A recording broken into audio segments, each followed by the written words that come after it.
The Vico MF3 is the latest dashcam from VicoVation. The company's Opia 2 was the first dashcam with a 1440p resolution video to be reviewed by TrustedReviews. The Vico MF3 continues this tradition, rather than improving upon it, although the physical design is markedly different. The price is also considerably less than the Opia 2, which makes it a great choice for any buyer looking for a dashcam with excellent video quality. The Vico MF3 uses the same Ambarella A12 chipset as the Opia 2, so there's a 4-megapixel CMOS of unspecified size and identical recording format options. VicoVation calls the Vico MF3's top recording format 2K Ultra HD, but it would more accurately be called 2.5K. The top resolution is 2560 by 1440 at 30 frames per second, with a healthy 19 megabits per second data rate. The Vico MF3 even supports HDR at this resolution. It's also possible to record 1,296p, which VicoVation calls Extreme HD, but most other manufacturers label Super HD at 30 frames per second. If you drop down to Full HD, 60 frames per second is possible, as well as 45 frames per second and 30 frames per second with HDR. There's 720p at 30 and 60 frames per second, too. I am not sure how useful it is to have so many format options in a dashcam. You tend to set up such devices and then just leave them running until there's an incident and you need the footage. But there are plenty of options available if you do need them, particularly the high-speed ones. At the top resolution, the 8GB card will enough for just under an hour of footage before a looping kicks in. The mount is the standard suction cup, but there's also an adhesive option in the box, which uses the requisite 3D sticky stuff. The usual lengthy power cable is included, in this case ending in a captured car cigarette lighter adapter.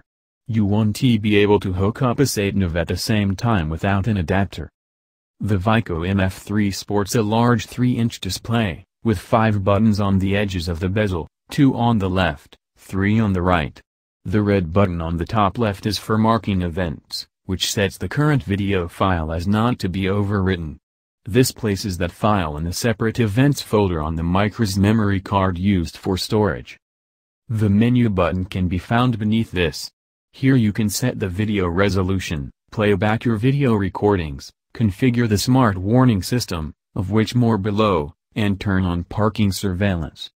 There's control over the sensitivity of the G sensor, which detects an impact incident and marks the current footage as an event automatically. You can vary the loop recording length between 1, 3 and 5 minutes, with 3 being the default. You can turn the microphone off and on, and there's even an exposure value control, with 9 steps between -4 and +4 eV. The Opia 2 was let down by its lack of built-in GPS, and the Vico MF3 similarly doesn't include this facility. Instead, an external GPS device is required, costing £35.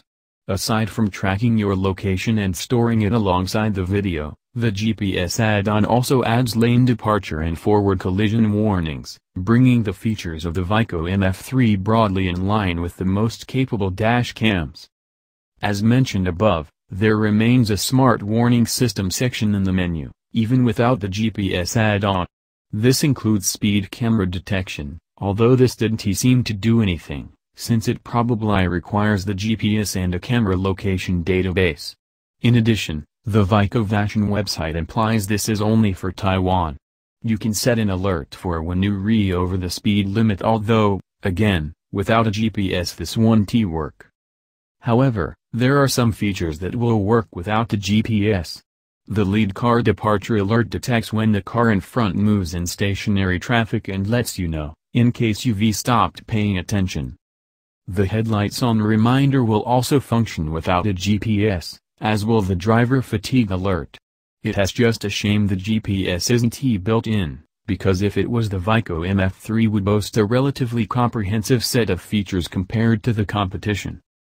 The Opia 2 is capable of some of the best dashcam video quality I've seen, so I had high hopes for the Vico MF3, since it ostensibly uses the same CMOS and processing chipset. During one test on a rather gloomy, rainy day, the Vico MF3 still managed to tease out plenty of detail, thanks to its 1,440p resolution, which is impressive. Color fidelity isn't superb, but you want to generally be using a dash cam for shooting your next indie cinema entry to the Cannes Film Festival. The most important factor of being able to pick out features, particularly number plates, is very much in evidence.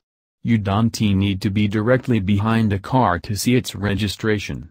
The numbers and letters will be visible at a reasonable distance and from an angle, too, which is great if you need to identify the culprit in an incident. The VicoVation Vico MF3 is a dashcam capable of decidedly impressive image quality, as dashcams go. It's a shame that GPS is an optional extra, since installing this separately merely adds to your windscreen clutter as well as the total price. However, at £139 the Vico MF3 isn't hideously expensive, even if it isn't a bargain either. It would be great to see a version of the Vico MF3 with a GPS built in, and maybe Wi-Fi as well. But if these features aren't important to you, at least the most important factor, video performance, is up there with the best. For the core function of identifying the vehicles, and people, around you in an incident, the VicoVation Vico MF3 certainly delivers. The VicoVation Vico MF3 may lack a built-in GPS, but video detail is excellent, making it great for the core video recording function of a dash cam.